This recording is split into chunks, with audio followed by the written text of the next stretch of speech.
स्वागत है आप सभी का Ministry of Current Affairs by doctor Gaurav Garg.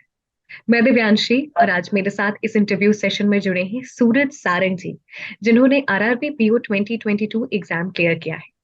स्वागत करती हूँ सूरज जी आपका स्टडी आईक्यू पर और ढेर सारी बधाई। Thank you ma'am. Suraj ji थोड़ा सा बताएं अपनी इस जर्नी के बारे में, अपने बारे में मोर ओवर। मेरा ग्रेजुएशन 2018 में हुआ था। उसके बाद मैंने एक एक साल के बाद प्राइवेट जॉब के बाद स्टार्ट प्रिपरेशन स्टार्ट किया। और कोविड में उसको ऑनलाइन में मैं ऑनलाइन के सहारे पढ़ता गया और कोविड में ज़्यादा टाइम मिला प्रिपरेशन के लिए। एंड देन मेरा सिलेक्शन एक प्राइवेट कोऑपरेटिव बैंक में हो गया था। और जिस दिन मैंने वो जॉब ज्वाइन करके अपनी पढ़ाई कंटिन्यू की। और जनवरी 2022 में मैं स्टडी आईक्यू को ज्वाइन किया। और उसके बाद करंट अफेयर्स के लिए मैं सिर्फ गौरव सर को ही फॉलो करता गया। आप ऑलरेडी आप ऑलरेडी बैंक में आप you working as a clerk और now you cleared RRB PO, तो ये जो जर्नी रही है उसको थोड़ा सा हमारे साथ आप शेयर करें। जैसे कि जॉब करते करते मैंने प्रिपरेशन किया है। 10 से 6 बजे तक तो जॉब ही रहती थी। उसके बाद शाम को घर जाके पढ़ाई करना। और सुबह जितना टाइम मिले उतना पढ़ाई करना।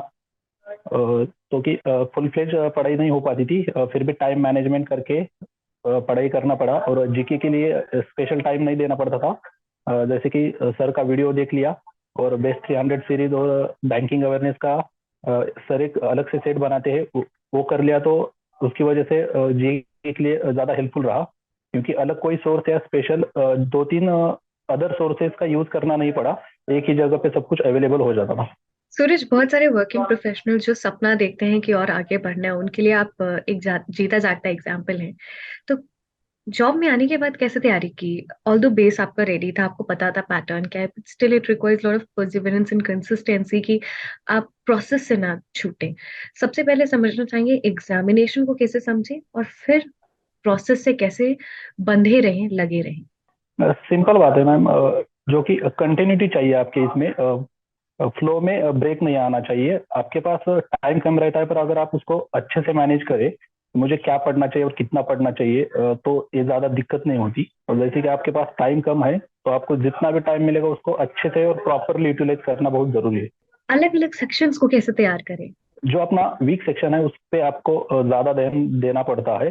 जैसे कि अगर आपको कोई भी एक कॉम्बो बना सकते हैं आप, और उस पे काम करके आपको एक मिनिमम 2 या 3 सब्जेक्ट का कॉम्बो होना जरूरी है एग्जाम के लिए। जिस आप जो भी आपके स्ट्रॉन्ग सब्जेक्ट है उसका आप कॉम्बो बना सकते हो। आपका क्या कॉम्बो था? अपनी पूरी जर्नी, अपनी पूरी प्रेपरेशन आप डिटेल में बताएं, शायद किसी के लिए वो स्ट्राइक कर। मेरा कॉम्बो प्रीलिम्स में तो क्वांट और रीजनिंग ही रहता था। और इंग्लिश एवरेज एवरेज मान के चल सकते हैं।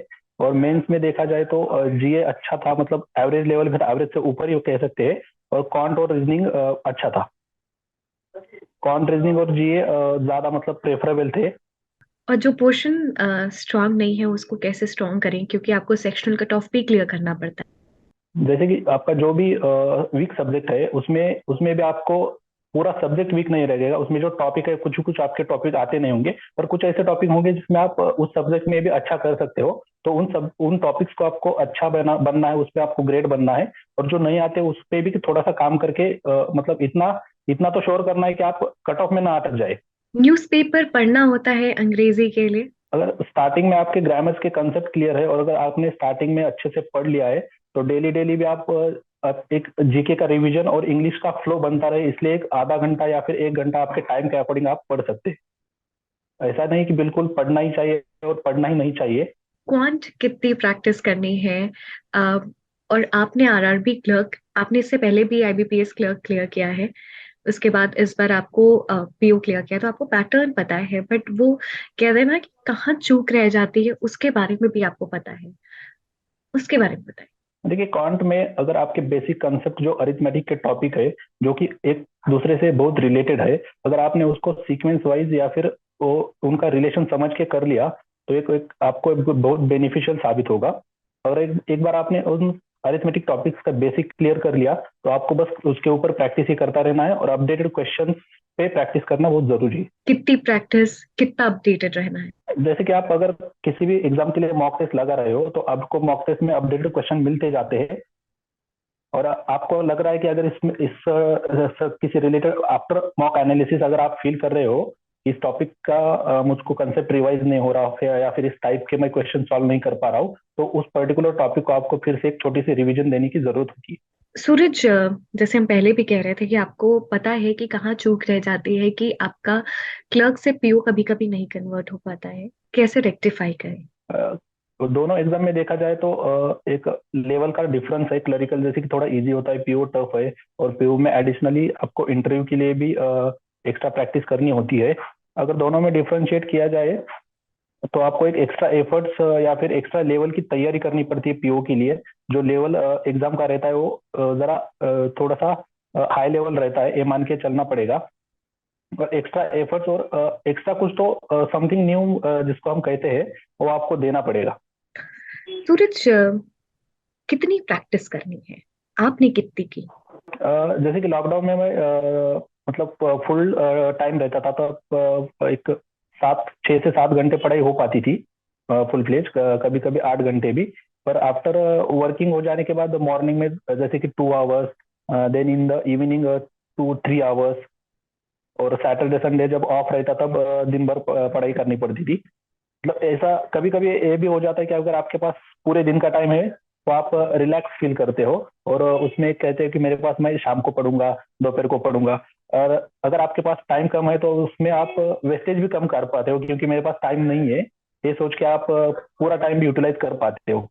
तो जब मैं वर्किंग था तब मेरे साथ यही होता था कि मेरे पास टाइम कम है तो इसलिए मेरा टाइम ज्यादा वेस्ट नहीं हो पाता था। क्योंकि सुबह भी मैं अगर कहीं मतलब स्किप करना चाहूँ तो लगता था कि अपने पास मॉर्निंग और इवनिंग का ही टाइम है, तो चलो अभी कर देते। और शाम को भी वो मतलब रिलैक्स नहीं कर पाते थे।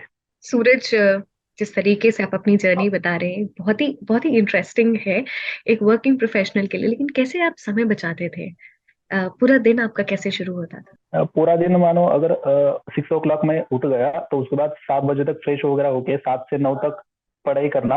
और कभी कभी 1.5 आवर में मिल जाता था मॉर्निंग में।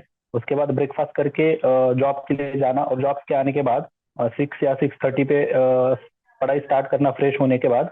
और 9:30 तक करना बाद में डिनर। और बाद में एक हाफ आवर या 1 आवर जो भी मिलता था उसको यूटिलाइज करके दिन से कम दिन में मिनिमम 4 आवर्स तो करना ही पड़ता था।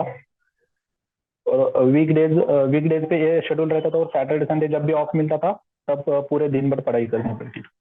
कभी लगता था कि आप ऑलरेडी एक जॉब सिक्योर हो गई है, फिर क्यों इतनी मेहनत कर रहे हैं? कभी कभी लग जाता है जब हेक्टिक डे होता है या फिर वर्कलोड बन जाता है तब शाम को लगता है कि बस अभी कुछ तो मिला है हाथ में है, फिर भी छोड़ देते हैं। पर रुकना रुकना तो नहीं था। स्टडी आईक्यू गौरव सर का कितना अहम रोल रहा है? जीए के लिए मैं तो कहूंगा कि 100% पूरा उन्हीं का ही अहम रोल है। अगर क्योंकि वीडियोज अगर आप एक बार देख लोगे ध्यान लगा के और बाद में वेस्ट 300 सीरीज से आप रिवीजन कर सकते हो।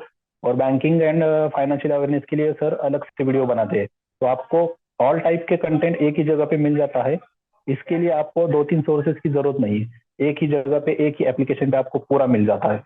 तो कंप्लीट एक सब्जेक्ट के लिए आप एक टीचर पे 100% रिलायबल हो जाते हो। आपको लगता है गौरव सर के करंट अफेयर्स एग्जामिनेशन में क्वेश्चंस फंसे थे? Yes ma'am, definitely. सूरज, हम बहुत सारी चीजें पढ़ते हैं, लेकिन जब हम एक स्टेज से दूसरी स्टेज के लिए जाते हैं, फॉर एग्जाम्पल प्रीलिम से मेंस, मेंस से इंटरव्यू, जितनी भी सारी चीजें हमने सिलेबस में पढ़ी है उसको कैसे रिवाइज करते हैं? प्रीलिम्स तक तो आपको स्पीड ज्यादा मैटर करती है। जब जैसे आपका प्रीलिम्स खत्म हो जाता है आपको आपके कंसेप्ट पे स्विच होना पड़ता है और उसके अकॉर्डिंग प्लान बनाना पड़ता है। और आफ्टर इंटरव्यू आपको आपका पर्सनल कम्युनिकेशन, पर्सनल या फिर बैकग्राउंड के लिए पढ़ाई करनी पड़ती है, तो स्विच करना जरूरी है एक तरीके से। सो प्रीलिम से मेंस में आपने जो प्लान बनाया था उसके बारे में आप बताएं। प्रीलिम्स में तो स्टार्टिंग में प्रीलिम्स नहीं निकलते थे तब तो मेंस के लिए ज्यादा इतना आइडिया नहीं था। बस प्रीलिम्स के पीछे लगे पड़े थे। और जब प्रीलिम्स क्लियर होने लगा तब पता चला कि मेंस का भी साइमल्टेनियसली साथ साथ थोड़ा थोड़ा तो करना ही चाहिए, क्योंकि जो बीच में गैप रहता है वो बहुत कम रहता था। तो उतने में मेंस मेंस के क्वालिटी का मेंस का टफ कंटेंट जो होता है उसका प्रैक्टिस नहीं हो पाता था। तो बाद में स्ट्रैटेजी में थोड़ा चेंज करना पड़ा और प्रीलिम्स के साथ साथ ही मेंस का करना स्टार्ट किया। और जैसे ही प्रीलिम्स खत्म हो जाते थे, अगर एक थोड़ा सा कॉन्फिडेंस आ जाता था कि इस बार का प्रीलिम्स निकल जाएगा, तो बाद में फिर 100%ली मेंस के पीछे लग जाते थे। थोड़ा सा अपना इंटरव्यू एक्सपीरियंस हमारे साथ शेयर कर। इंटरव्यू में इंटरव्यू आफ्टरनून के टाइम पे था। तो उन्होंने ज्यादा मेरे वर्किंग प्रोफाइल पे ही पूरा मुझे बस इंट्रोडक्शन और कॉलेज बैकग्राउंड के बारे में थोड़ा सा पूछा। और बाकी मेरा पूरा इंटरव्यू, मतलब मेरा बैंक, मेरा वर्क कल्चर, मैं क्या काम करता हूँ, मैं जिस सेक्शन में काम करता हूँ, उसी पे पूरा उन्होंने मुझे पूछा था। मेरा बैंक के बारे में, उनका एस्टेब्लिशमेंट, बैलेंस शीट वगैरह। फर्स्ट टाइमर्स जो होते हैं उनको काफी नर्वसनेस होती है कि किस तरीके से क्वेश्चन पूछे जाएंगे। आप थोड़ा बताएं कि कैसे तैयार करके जाएं। आपका इंट्रोडक्शन आपको अच्छे से प्रिपेयर करना है। देन आपका फैमिली बैकग्राउंड, जिस फील्ड से आपने एजुकेशन किया है वो फील्ड। और अगर आप कहीं पे वर्किंग हो, तो मोस्ट प्रोबेबली चांसेस है कि आपको आपके वर्किंग के बारे में ही पूछा जा सकता है। और आप जिस नेटिव प्लेस से आते हो उसके बारे में थोड़ा बहुत आइडिया होना बहुत जरूरी है। इंटरव्यू में डूज एंड डोंट्स क्या होने चाहिए? आई थिंक ऑनेस्ट रहना बहुत जरूरी है। अगर आपको आ रहा है तो 100% श्योर होके बोल दीजिए। और अगर नहीं आ रहा तो ब्लफ होना या फिर एक गेस वर्क करना, ये नहीं होना चाहिए। यस और नो इज, अगर नहीं आ रहा तो सॉरी सर, ये बेटर रहेगा सॉरी बोलना। नर्वसनेस से कैसे खुद को दूर रखें? और क्या आपको भी नर्वसनेस हुई, कभी कोई क्वेश्चन नहीं आया तो उसको कैसे टैकल करना है? पैनल मेंबर्स सपोर्टिव रहते हैं। अगर आपको नहीं भी आ रहा है तो आपको रिलैक्स फील कराने की कोशिश करते हैं। बस जितना ज्यादा आप प्रैक्टिस करोगे उतना ज्यादा आप अंदर बेटर फील करोगे। फिर भी नर्वसनेस तो थोड़ी बहुत आ ही जाती है, तो उसके लिए प्रिपेयर रहना जरूरी है। कभी कभी आपको उस सिचुएशन में वो डाल भी सकते हैं, और आपको बस घबराना नहीं। अपने आप को कूल एंड काम कैसे बना के रखें?